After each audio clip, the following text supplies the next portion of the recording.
그런데 성경에는 보여지는 장면이 있고 이 보여지는 장면이 이루기까지 그 뒤에 보여지지 않는 장면이 있습니다. 우리는 이 보여지는 장면보다 보여지지 않는 장면을 더 연구하고 더 그것을 깨닫기를 소원해야 되는 줄 압니다. 왜 그러냐면 여기 잘 보시기 바랍니다. 예수님이 이렇게 가시다가 두 사람이 그물을 던지고 있네. 너 내 제자가 되라. 사람 낚는 어부가 되라. 예. 이렇게만 되어 있는 겁니다. 또 가시다가 두 사람이 그물을 깁는 거예요. 너도 따라와. 네. 이 장면만 있는 겁니다. 이게 상식으로 이해가 가십니까? 그냥 따라가는 게 아니고 예수님의 음성을 듣자마자 바로 즉시 내가 하던 모든 생업을 내려놓고 가는 거예요. 배와 부친을 버려두고 가는 겁니다. 보여지는 장면은 납득하기가 참 힘듭니다. 그래서 우리는 이 보여지는 장면이 이루기까지 뒤에 보여지지 않는 장면을 이 말씀 안에서 이 몇 마디 대화 속에서 우리가 이것을 추론, 근데 그것이 실제 사건에 입각하도록, 실제 사건과 견주어 다름이 없도록 우리가 이제 생각을 좀 해봐야 될 줄로 압니다. 자, 여러분, 이런 거죠. 그냥 따라가는 것도 아니고, 배를 버리고, 내 생업인 배를 버리고, 가족을 버리고 따라간다. 라고 하면, 이 네 사람은 평상시에 어떠한 마인드로 살아왔을까? 이것이 보여져야 됩니다. 그죠? 물론 이들이 귀족이거나 장로거나 이렇게 이 당시에 많이 배운 그런 사람들은 아닙니다. 그냥 하루 벌어서 하루 먹고 살고 하루하루 그냥 주님을 기다리고 또 메시아를 기다리고 영적으로는 예배하는 자들이고 육적으로는 하루하루 힘들게 먹고 사는 그런 사람들입니다. 그런 사람, 우리랑 별반 다르지 않은 그런 사람들입니다. 근데 무엇이 다르냐? 메시아를 갈망하는 그 정도의 차이가 있다. 그 정도의 차이. 그들은 얼마만큼 메시아를 기다려왔냐면 예수님의 음성 한마디를 듣고 자기가 이제껏 쌓아왔던 모든 것을 버릴 수 있을 정도의 메시아를 갈망해왔다라는 겁니다. 저와 여러분은 어떠십니까? 이 두 사람 자기 생업에 게을르지 않습니다.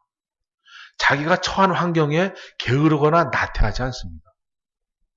주님 오실 때가 다 됐으니까 어디에 모이자. 주님 오실 때가 다 됐으니까 세상을 버리자. 이러지 않았습니다.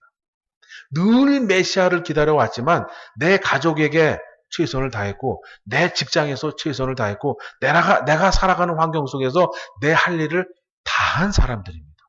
그러면서 마음으로는 주님만 오셔라.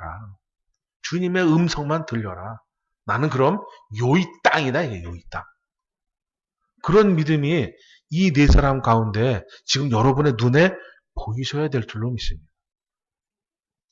그래서 보여지는 장면은 그냥 갔다. 사람 낚는 어부가 됐다. 이게 아니라 그 음성을 듣기까지 이들의 삶이 어떠한 삶이었는지 우리가 좀 생각을 해보셔야 될 줄로 압니다.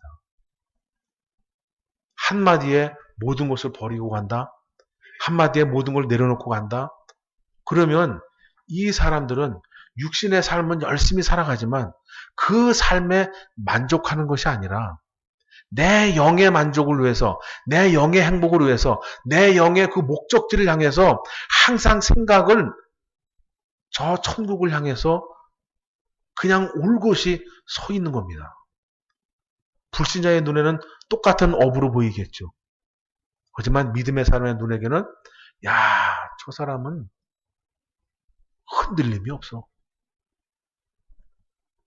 흔들림이 없어. 어떻게 저렇게 일관되게 살아갈까? 어떻게 저렇게 그냥 주님, 예수, 메시아죠. 메시아, 여호와 이렇게 살아갈까? 우리가 그래야 될 줄로 믿습니다. 자, 그래서 갈릴리 해변에 다니시다가 두 형제, 곧 베드로라 하는 시몬과 그 형제 안드레가 바다에 금을 던지는 것을 보시니 저희는 어부라 그럽니다. 그래서 일단은 크게 보면 이 네 사람은 평생을 살아오면서 메시아를 기다려왔다. 그 기다림이 그 어느 누구보다도 우월했다. 라는 것을 이제 아시면 되겠고, 자, 두 번째는 이들이 했던 그 모습을 좀 영적으로 해석을 해서 보겠습니다. 그물을 던지는 장면이 있고 그물을 깁는 장면이 있습니다. 그래서 두 사람은 그물을 던지고 두 사람은 그물을 깁습니다. 근데 이것을 왜 영적으로 해석을 해야 되느냐? 예수님이 그 모습을 보시고 그 사람에게 뭐라 하냐면, 내가 이제 너희로 사람을 낚는 어부가 되게 해주시겠다. 사람을 낚는 어부가 되게 해주시겠다라고 그들에게 말씀을 해주시기 때문에 그래요. 그래서 예수님의 이 사람 낚는 어부, 이 말씀 때문에 이들이 금을 던지는 것, 금을 깁는 것을 영적으로 해석할 필요가 있다라는 겁니다. 그래서 그물은 무엇을 잡느냐? 물고기를 잡죠. 그물을 던져가지고 돼지 잡는 분 보셨어요? 그물을 던져가지고 소 잡는 분, 그죠? 더군다나 이제 배라고 하는 단어도 나오니까 당연히 이들이 던지는 그물은 물고기를 잡는 그런 그물입니다. 자, 근데 이 사건 이후에 예수님이 십자가 지으시고 또 한참 수십 년 십자가 진 이후서부터 이제 예루살렘 이스라엘 사람들은 박해를 받기 시작합니다. 박해를 받기 시작하는데 그때 내가 그리스도인이요라고 표시를 할 때 물고기를 이렇게 그림을 합니다. 물고기 그림을 그려서 그 안에 어떤 문자를 쓰고 그걸 통해서 나는 그리스도이냐, 나는 예수 믿는 사람이야 라고 표를 합니다. 그런 것처럼 이 유대인들에게 물고기는 우리가 생각하는 생선과는 조금 다른 의미가 있는 것 같습니다. 그래서 성경에서 보면 물고기는 성도를 의미합니다. 성도. 그래서 그물을 던진다라고 하는 것은 이들의 삶이 생업을 이어가는 삶도 있겠지만 항상 내 주변에 있는 형제들을 돌보는, 형제들과 어떠한 관계에 있어서 그들에게 어떠한 이렇게 세상으로 이렇게 나가지 않고 또는 세상에 있는 자들을 하나님 앞으로 끌어오는 그러한 일을 지금 우리말로 하면 전도를 열심히 했던 것 같습니다. 그래서 그물을 던진다는 것은 전도를 열심히 하는 거고 그물을 깁는다는 것은 양육을 열심히 하는, 그래서 나가서 믿지 않는 자들을 전도해 오고 또 그 전도한 자들을 하나님의 말씀으로 양육하고 이러한 삶이 이 네 형제에게 있었던 것으로 보입니다. 그러니 이런 거죠. 그냥 아무나 데려다가 어떠한 일을 맡길 수 없습니다. 더 쉽게 말하면 이런 거죠. 내가 운전기사가 필요한데 그 사람이 뭐 남자이고 뭐 젊은 사람이고 뭐 훤칠하게 생겼고 이걸 먼저 보는 게 아닙니다. 운전면허가 있느냐, 운전할 줄 아느냐, 운전 경력이 얼마나 되느냐 이걸 먼저 보고 그 다음에 젊은 사람이구나, 키가 훤칠하구나, 잘생겼구나, 말을 잘하는구나, 그 다음 문제죠. 그런 것처럼 이 제자들을 부르실 때 그냥 가다가 있네 부르신 것이 아니라 그들의 모습을 보면서 그들의 삶을 보면서 이러한 자를 내가 제자로 불러서 양육을 시켜야 되겠다라는 거죠.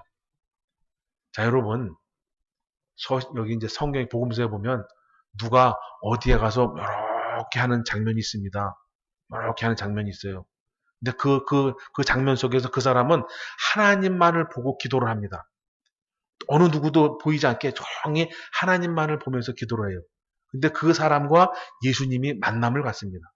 근데 거기서 예수님이 뭐라 하냐면 내가 기도하는 것을 내가 안다. 근데 남들 같으면 아시겠지? 라고 하는 건데 그 사람은 뭐라 하냐? 어떻게 하셨지? 난 아무도 모르게 기도했는데 난 아무도 모르게 정말 내 심중에 조용히 은밀히 기도했는데 어떻게 하셨지? 진짜 저분이 메시아구나. 라고 그때 그 사람의 마음은 확 열리게 됩니다. 그런 것처럼 우리 주님은 내가 어떠한 사고방식을 가지고 어떠한 생각을 가지고 어떠한 목표를 향해서 살아왔는지 다 아십니다. 다 아시는 거예요. 우리의 삶을 아시고 우리의 기도를 아시고 우리의 목적을 아십니다. 여러분이 어디에 방향을 두고 달려가는지에 따라서 그날에 가서 여러분을 불러주실 수 있고 또는 지금도 여러분을 불러서 제자를 세워주실 수 있는 겁니다. 중요한 건 내가 어떠한 마음가짐을 가지고 어느 방향으로 가고 있는지 이것을 내 스스로 잘 주님 앞에 기도하면서 잘 깨달아서 그 방향을 계속해서 교정하고 또 고쳐서 이렇게 달라가야 될 줄로 믿습니다. 이 네 사람의 삶의 모습은 우리 주님이 아시는 겁니다. 그냥 길 가다가 우연히 보시고 하신 것이 아니라 그곳을 찾아가시는 거예요. 그들의 기도와 그들의 삶과 그들의 마음을 아시고 그곳에 찾아가셔서 그들에게 바로 내가 너로 사람 낚는 어부가 되게 하겠다. 이제는 물고기가 아니라 진짜 영적 물고기를 낚아라. 그랬더니 이들이 어떻게 바로 움직이느냐? 자기들이 계속 메시아를 기다리면서 계속 목표로 했던 것이 바로 그거거든요. 나는 주의 일을 하고 싶습니다. 나는 하나님의 일을 하고 싶습니다. 나는 하나님의 일꾼이 되고 싶습니다. 그 기도를 이 마음 가운데 늘 했던 사람들이에요. 근데 그 기도에 주님이 와서 응답을 해주니 어떻게 머뭇거릴 수 있습니까? 그냥 버리고 가는 거죠. 할렐루야. 이 시대 이 사건이나 우리 시대 우리 사건이나 같은 겁니다. 이 베드로와 안드레가 우리랑 영 다른 사람이 아닙니다. 같은 성정을 가지고 있는 사람입니다. 다른 거라면 이 사람들은 어부고 나는 어부가 아니라는 것 뿐이죠. 그 외에는 다 똑같습니다. 여러분들도 여러분에게 허락된 삶을 살아가시면서 다시 오실 주님을 기다리시기 바랍니다. 기다리시는데 그냥 넋놓고 기다리시는 것이 아니라 내가 지금 이 순간부터 주님을 찬양하고 주님의 영광을 나타내고 주님을 본받고 주님께서 인정하실 만한 그러한 삶을 살아가야 되겠다. 그러면서 주님을 기다려야 되겠다. 라고 살아가실 때 지금도 주님이 나를 살피시지만 주님이 재림하실 때 역시도 내 이름을 불러주실 줄 믿습니다. 그래서 첫 번째 두 형제와 두 번째 두 형제는 첫 번째 형제는 전도하는 것을 말하는 것이고 두 번째 형제는 전도한 자를 양육하는 것을 말합니다. 그래서 전도하는 일도 중요하고 전도한 자가 하나님 앞에 바로 설 수 있도록 양육하는 것도 중요합니다. 네가 잘했니 내가 잘했니 이 문제가 아니라 내가 할 수 있는 것, 내가 내 눈에 기쁜 것, 내가 정말 감사함으로 할 수 있는 것을 찾아서 전도를 하시던 양육을 하시던 하시면 됩니다. 근데 그보다 앞서서 중요한 게 뭐냐? 내가 전도 받는 사람이 돼야 되고 내가 양육 받는 사람이 돼야 됩니다. 세상에 어디에도 어린 아이를 들어서 쓸 수는 없습니다.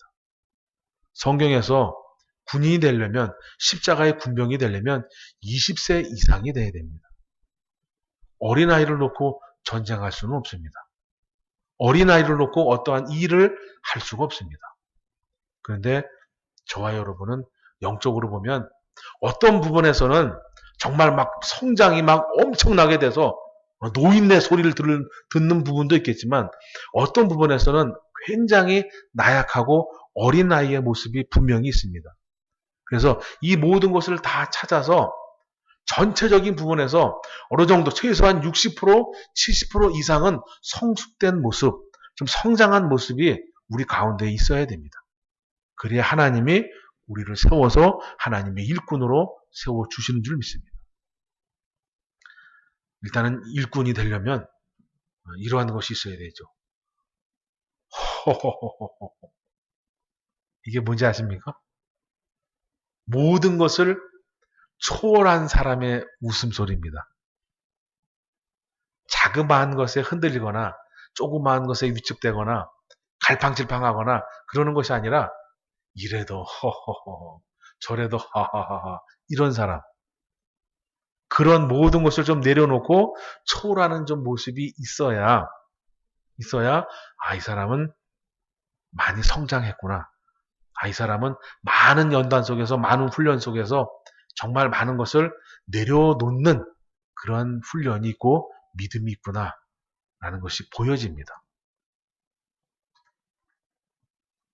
자, 그래서 18절부터 22절까지 보면 해변에 다니시다가 금을 던지는 것을 보시고 그 다음에 19절에 말씀하시되 나를 따라오너라 내가 너희로 사람 낚는 어부가 되게 하시리라 그럽니다. 자, 여기서 또 한 가지 중요한 게 뭐냐, 어부에게 있어서 지금 이들은 영적인 어부가 육적인 어부였을 때, 예수님 만나기 전 육적인 어부였을 때 이들에게 가장 중요한 어떠한 능력이 있습니다. 그게 뭐냐? 배가 있고 배가 있고 두 번째는 그물이 있습니다. 그리고 이 배와 그물보다 더 중요한 건 이거 정말 아무나 탐낼 수 없는 경험이라는 것이 있습니다. 수십 년을 그 뱃일을 하면서 어느 때에는 무슨 물고기가 잡히고 어느 때에는 무슨 물고기가 잡히고 어느 때에는 저기서 바람이 불어오고 어느 때는 여기서 바람이 불어오고 어느 때는 고기를 잡으러 가면 안 되고 또 몇 시에 있고 뭐 새벽에 있고 밤에 있고 낮에 있고 이런 경험을 수십 년간 쌓아옵니다. 물론 그 경험을 쌓으려면 배도 있어야 되고 그물도 있어야 되겠지만 배와 그물을 가지고 바다에 나가서 수십 년이라고 하는 시간을 투자할 때 정말 목숨이 위태로울 정도의 그 고비도 넘겨가면서 그 경험을 쌓는 겁니다. 그 이야기는 뭐냐? 우리가 영적으로 사람을 낚는 어부가 되게 하시려면 첫 번째는 하나님이 우리에게 능력을 주신다는 겁니다. 능력을 달라고 하지 않아도, 능력을 달라고 구하지 않아도 주님, 제가 전도자가 되고 싶고 말씀을 양육하는 교사가 되고 싶습니다. 그래? 그럼 내가 너에게 그에 걸맞는 능력을 주마. 그러시는 겁니다. 근데 여기서 우리가 이제 알아야 될 건 뭐냐? 그 능력이 처음부터 빛을 발하지는 않는다. 계속 시행착오를 걷고 계속 이를 치고 저로 치고 넘어졌다 쓰러졌다 하면서 그 능력이 점점 내 것으로 소화가 되고 나중에는 어느 누구도 가질 수 없는 나만의 능력으로 승화될 수 있다. 이게. 그래서 하나님이 내가 목표를 설정하면 나에게 능력을 주시지만 그 능력이 내 것이 되기까지는 시간이 필요하다라는 거. 바꿔서 말하면 포기하지 마세요. 포기는 어느 때 씁니까? 자, 여러분. 자, 추장보다 더 높은 사람이 누군지 아십니까? 고추장보다 더 높은 사람은요? 초고추장입니다. 그런데 초고추장보다 더 높은 사람이 있습니다. 태양초 고추장. 여러분, 그와 같이 우리가 목표를 설정해서 주님 앞에 기도하면서 나아가면 주님은 내가 달라고 하지 않아도 그의 그런 능력을, 그에 걸맞는 능력을 주십니다. 근데 그 능력이 내 것으로 소화가 되고 그 능력이 빛을 발하기까지는 시간이 필요하다. 그러니 그 시간이 헛된 시간도 아니고 낭비하는 시간은 절대 아닙니다. 참고 견디고 계속해서 넘어져도 쓰러져도 누가 알아주지 않아도 묵묵히 그 길을 가다 보면 언젠가는 이 네 사람처럼 주님의 음성을 들을 날이 있습니다. 그러니 중요한 건 뭐냐?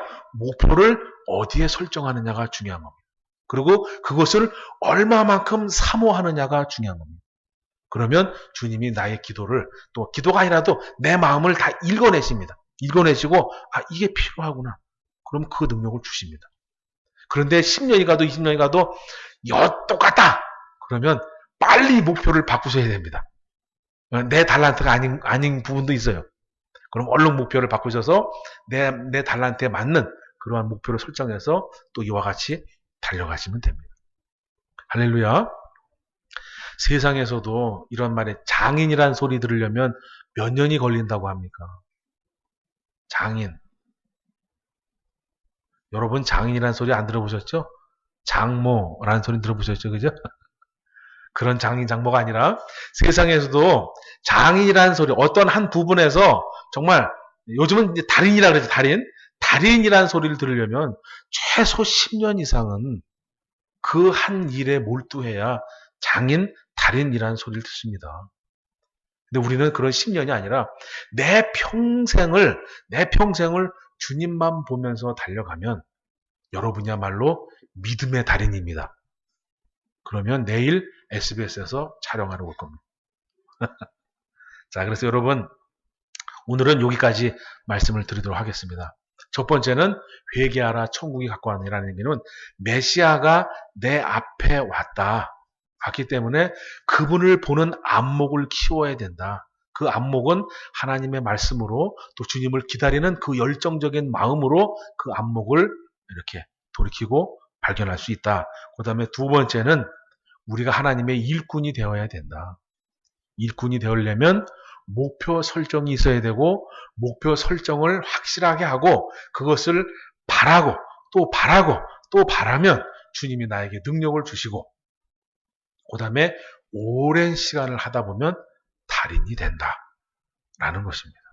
그래서 저와 여러분이 믿음의 달인, 전도자의 달인, 그 다음에 교사의 달인이 되어서 이 세상에 하나님의 일꾼들로 차고 넘치는 은혜가 있기를 소원합니다.